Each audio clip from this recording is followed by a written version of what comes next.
তোমরা যারা already GNM pass out করে গিয়েছো, এবছর ডব্লিউবিএইচআরবির পরীক্ষায় উত্তীর্ণ হতে পারোনি বা চাকরি পেতে পারোনি, তাদের সকলের কিন্তু এই মুহূর্তে একটা ভীষণ বড় সুযোগ রয়েছে যে তোমরা পোস্ট বেসিক বিএসসি নার্সিং এর ফর্ম ফিল আপ করে পরে সেই পোস্ট বেসিক বিএসসি নার্সিংয়ে ভর্তি হয়ে যাও। তার জন্য তোমাদেরকে জেবিএন পরীক্ষা দিতে হবে।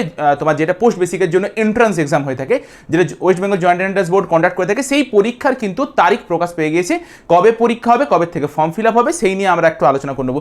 এটা হচ্ছে আমাদের অফিসিয়াল ওয়েবসাইট জেবিএন এর, অর্থাৎ যেটা পোস্ট বেসিক বিএসসি নার্সিং এর। সেখানে তুমি যাও, tentative schedule for various examination, এই পিডিএফটার ভিতরে যদি আমরা যাই তখন দেখতে পাবো যে জেবিএন এর একটা কিন্তু ডেট প্রকাশ পেয়েছে। দেখো, এটা হচ্ছে তোমার জেবিএন 2026 পোস্ট বেসিক বিএসসি নার্সিং এর যে কোর্স, তার এক্সাম ডেট দেওয়া হয়েছে 7ই জুন তোমাদের এক্সাম হবে, আর ফর্ম ফিল আপটা তোমাদের শুরু হবে 1 এপ্রিল থেকে তোমাদের ফর্ম ফিল আপ শুরু হবে। এটা ছিল মেন ইনফরমেশন। এরপর আসছি যে তুমি কেন পোস্ট বেসিক বিএসসি নার্সিং করবে, সেই নিয়ে আগে তোমাদেরকে একটু কথা বলে দিই যে কেন পোস্ট বেসিক বিএসসি নার্সিংটা বেশি ভালো তোমার পরের বছর। দেখো, তুমি পরের বছর যদি ডব্লিউবিএইচআরবি রিক্রুটমেন্ট হয়, তুমি অবভিয়াসলি ডব্লিউবিএইচআরবি রিক্রুটমেন্টের জন্য প্রিপারেশন নাও, কিন্তু একটা কথা মাথায় রাখবে যে ডব্লিউবিএইচআরবি রিক্রুটমেন্টের কিছু ডেটা বিগত এত বছর ধরে যত বছর রিক্রুটমেন্ট হয়েছে, সেখানে পোস্ট বেসিক বিএসসি নার্সিং এর ক্যান্ডিডেটরা একটা আলাদা ধরনের প্রায়োরিটি পেয়েছে। তোমার 2 বছর সময় লাগবে একটা post basic BSc nursing complete করতে। আর তুমি এই 2 বছরে যদি post basic BSc nursing complete করো, সবচেয়ে বড় যে সুযোগটা তোমার জন্য থেকে থাকবে, তুমি সেন্ট্রালের যে কোনো এক্সামের জন্য এলিজিবল হয়ে যাবে। এবার কিছু কিছু এক্সামের ক্ষেত্রে এখনো পর্যন্ত বিএসসি নার্সিংরাও তোমার বিএসসি নার্সিং যদি করে থাকো তবুও এক্সপিরিয়েন্স দরকার হয়, সেগুলো বাদ দিলাম।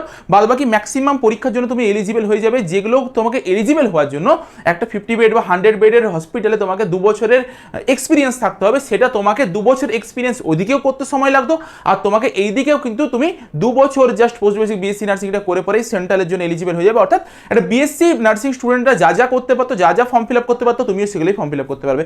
এটা ছিল সেন্ট্রালের গল্প। এরপর আমি আসি যে স্টেটে কি ঘটনাটা ঘটছে। তার আগে বলতে চাইছি, তোমরা যারা যারা প্রিপারেশন নিতে চাইছো, আমাদের নার্সিং মহাপ্যাকটা চলছে। আমি যারা জেবিএন এর জন্য স্পেশালি প্রিপারেশন নিতে চাইছো, তাদের জন্য কিন্তু একটা আলাদা ধরনের ফি স্ট্রাকচার তৈরি করে দিয়েছি। যদি কেউ ভাবো যে পুরো সারা বছরের জন্য তুমি নেবে, সেটা একটা আলাদা প্যাকেজ আছে। দেখবে তুমি আমাদের চ্যানেলে হচ্ছে লাস্ট ভিডিওতে বলা আছে, কোর্সটা যে ভিডিওতে লঞ্চ করা হয়েছিল সেখানে একটা পেমেন্ট স্ট্রাকচার দেওয়া আছে। কিন্তু তুমি যদি মনে করো যে তুমি শুধুমাত্র জেবিএন ওরিয়েন্টেড পড়বে, তার জন্য আমি একটা ফি স্ট্রাকচার করে দিচ্ছি। এটা হচ্ছে তোমাদের হোয়াটসঅ্যাপ নাম্বার, এই নাম্বারগুলোতে কন্ট্যাক্ট করবে, সব কিছু জেনে যাবে। এটা হচ্ছে তাদের ফি স্ট্রাকচারটা আমি করে দিচ্ছি যে এক্সাম পর্যন্ত তোমার 1999 টাকা কোর্সের ফিস, তুমি এটাকে দুবারে পেমেন্ট করতে পারো। এখন 1050 টাকা দিতে পারো, আবার 20 এপ্রিলের মধ্যে আরেকবার 1050 টাকা দিতে পারো। তুমি এক্সাম পর্যন্ত সব ক্লাস পাবে, প্র্যাকটিস সেশন তোমাকে করানো হবে। 15 তারিখ থেকে তোমাদের ক্লাস শুরু হবে। এই যে এই 15 তারিখ থেকে তোমাদের রেগুলার ভিত্তিতে ক্লাস শুরু হবে। প্রতিটা সাবজেক্টের জন্য আলাদা আলাদা ফ্যাকাল্টি থাকছে। তোমাদের মক টেস্ট বলো, স্টাডি ম্যাটেরিয়াল বলো, সব কিছু আপলোড করা হবে। তোমরা যদি এই নার্সিং মহাপ্যাকের ব্যাচের যে কোর্স লঞ্চের ভিডিওটা দেখে নাও, বুঝতে পারবে যে আমরা কি কোয়ালিটিটা এই প্যাকটার মধ্যে ইনক্লুড করছি।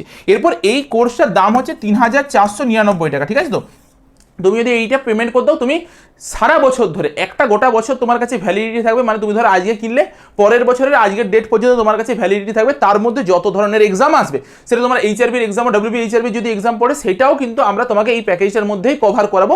আলাদাভাবে তোমাকে আর কোনো কিছু পেমেন্ট করতে হবে না এই নার্সিং মহাপ্যাকটার মধ্যে। যদি তুমি মনে করো যে শুধুমাত্র পোস্ট বেসিকের জন্য নেবে, তখন তোমার এটা একটা অপশন রইলো। কিন্তু আমি অলওয়েজ রেকমেন্ড করবো যে তুমি পুরো প্যাকটা নিয়ে নাও। সারা বছরের জন্য তুমি এক্সেস পেয়ে যাবে। যত ধরনের এক্সাম আছে, সেন্ট্রাল বলো, স্টেট বলো, সব এক্সামের জন্য তুমি এক্সেস পেয়ে যাবে। এরপর আমি কিছু পরিসংখ্যানে আসি। এটা হচ্ছে ধরো এবছরের রিক্রুটমেন্ট, যেটা 31/1/2026-এ বেসিক আর পোস্ট বেসিক বিএসসি নার্সিং এর রিক্রুটমেন্টের যে নোটিফিকেশন বেরিয়েছিল, কতজনের প্যানেল লিস্টে নাম এসেছিল সেটাতে দেখো। এটা হচ্ছে বেসিক নার্সিং, এটা হচ্ছে পোস্ট বেসিক বিএসসি নার্সিংদের। খুব ভালো করে লক্ষ্য করো, জেনারেলদের 108টা ভ্যাকেন্সি ছিল, তার মধ্যে মাত্র 47 জনকে নেওয়া হয়েছিল। খুব ভালো করে বুঝবে, জেনারেলদের 108টা ভ্যাকেন্সি ছিল, তার মধ্যে 47 জনকে নেওয়া হয়েছে। কারণ যত এসসি এসটি ওবিসি যত ক্যাটাগরি ছিল, সবাই জেনারেলের মধ্যেই চলে এসেছিল। কারণ এর থেকে বেশি এলিজিবল ক্যান্ডিডেট, মানে এর থেকে বেশি ক্যান্ডিডেটই থাকেনি। সবচেয়ে বড় ব্যাপার এটাই, কারা বসেইনি। এইটাই সবচেয়ে বড় অ্যাডভান্টেজ যে 47 জনের নাম এসেছিল ইন্টারভিউয়ের জন্য। 47 জনের নামই আবার প্যানেল লিস্টে এসছে। যদি কেউ ইন্টারভিউয়ে 0 মার্কসও পেয়েছে, তবুও সে কিন্তু চাকরি পেয়েছে। কেন পেয়েছে? কারণ এতজন ক্যান্ডিডেটই এলিজিবল ছিল বসার জন্য। তুমি ভাবো, জেনারেলের সিটটাই কভার হয়নি, 108টা জেনারেলের সিট কভার হয়নি। এসসি এসটি ওবিসিদের সব সিট ছিল। টোটাল 280টা ভ্যাকেন্সি বেরিয়েছিল। আমি না হয় পিডাব্লিউডিগুলো বাদ দিয়ে দিলাম, পিডাব্লিউডির 7টা বাদ দিয়ে দিলাম। বাদ বাকি যেই ভ্যাকেন্সিটা ছিল, সেই ভ্যাকেন্সিটা ফিল আপ হয়নি।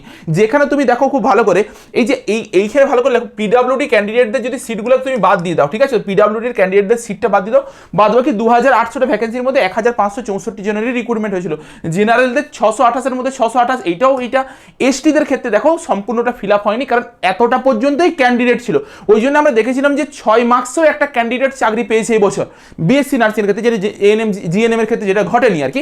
তার জন্যই বলছি যে তুমি যদি post basic BSc nursing complete কর নাও, তোমার ওয়েস্ট বেঙ্গল গভর্নমেন্টে একটা চাকরি কনফার্ম পাবে, জবেই ভ্যাকেন্সি বেরোবে তবে তুমি কনফার্ম চাকরি পাবে, কারণ তোমার কম্পিটিশনটাই নেই। তুমি কার সাথে কম্পিট করবে? 47 জন কম্পিটিশনে ছিল, 47 জনই চাকরি পেয়েছে।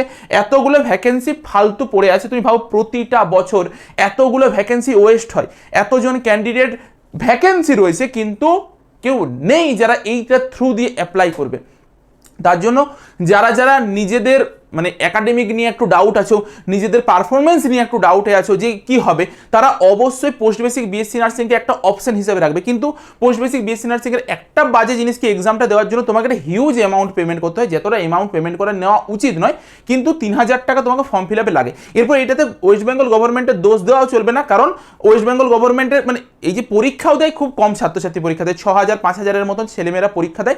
এবছর কিন্তু একটু সতর্ক, মানে যেহেতু স্টুডেন্টরা বেশি জেনে যাচ্ছে আর কি যে এবার আমাকে এইদিকে এগোতে হবে, তার জন্য এবছর ফর্ম ফিল আপটা একটু বেশি হবে, কম্পিটিশনটা একটু বেশি হবে, তোমাদেরকে ভালোভাবে প্রিপারেশন নিতে হবে। প্রিপারেশন কেমনভাবে নিতে হবে তার জন্য আমাদের এই কোর্স আছে, তোমরা এখানে আমাদেরকে এই নাম্বারে কন্ট্যাক্ট করো, আমরা তোমাদেরকে সব ডিটেলস পাঠিয়ে দেবো। এটা ছিল তোমাদের ইনফরমেশন। তোমাদের ভিডিওটা বাকি সকল বন্ধুদের মধ্যে একটু শেয়ার করে দেবে। দেখা হচ্ছে একটা নতুন ভিডিওতে।